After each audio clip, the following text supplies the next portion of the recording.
Well, good morning, everyone, and it's time for that Saturday snapshot. I thought I would, before Jackie and I head out into the frozen tundra.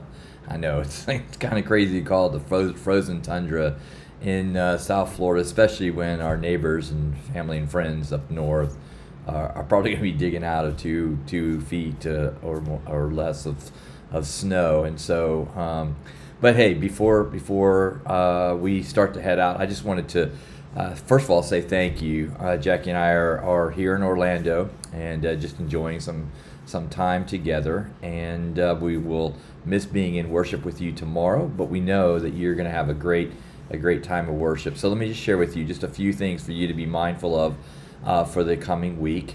On Wednesday, we will have our refuel. I'll be starting a new study on the Gospel of Luke.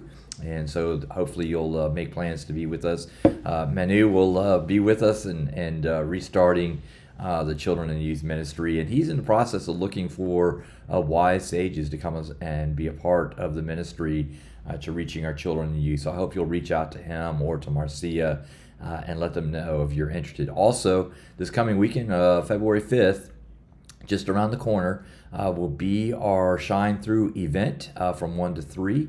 And that's really our opportunity to really reach out to our community and let the folks know how much we love and care for them. And so I hope you'll make every effort to be a part of those kind of things. The men will be meeting this Saturday at 8 o'clock for our Iron Sharpens Iron time together. So I hope you'll make a point to be a part of that if you're one of the men of the church.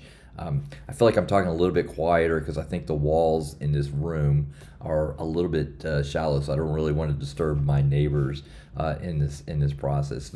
As I said, Jackie and I are getting ready to head out into the town here.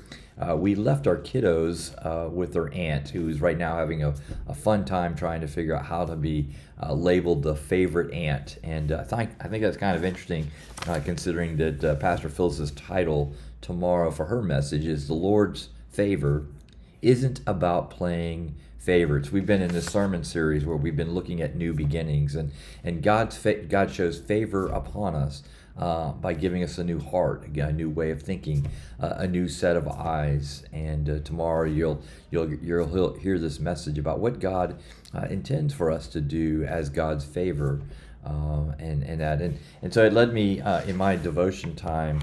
I wanted to share with you this reading. Last week we talked about the blind man being on the side of the road and calling out to Jesus.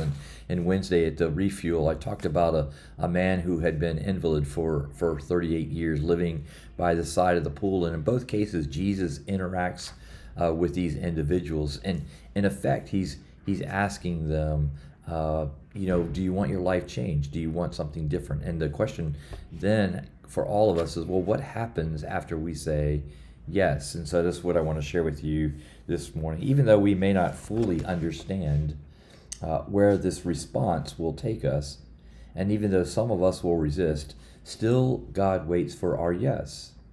When Mary said yes, she could not have known about the silent night of birth in a stable, or the angelic hosts singing and praising God.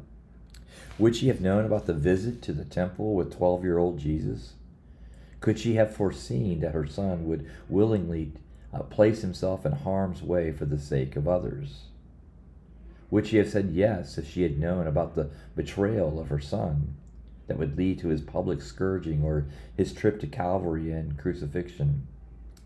Mary only knew for certain that if she said yes to God, everything would change. And so it will be with your yes. An old age may end and a new age begin with the yes we speak. In the places where we give birth to our holy imaginations, we're getting ready to go to a place where imagination gets to run wild. In fact, we were visiting yesterday a place where creativity and imagination is meant to be released as we were walking a campus for a possible college for Matthew. God may take root in our hearts, impregnated by God's holy word. The wombs of radical hope may yet blossom and bless our efforts to build a world of justice and peace.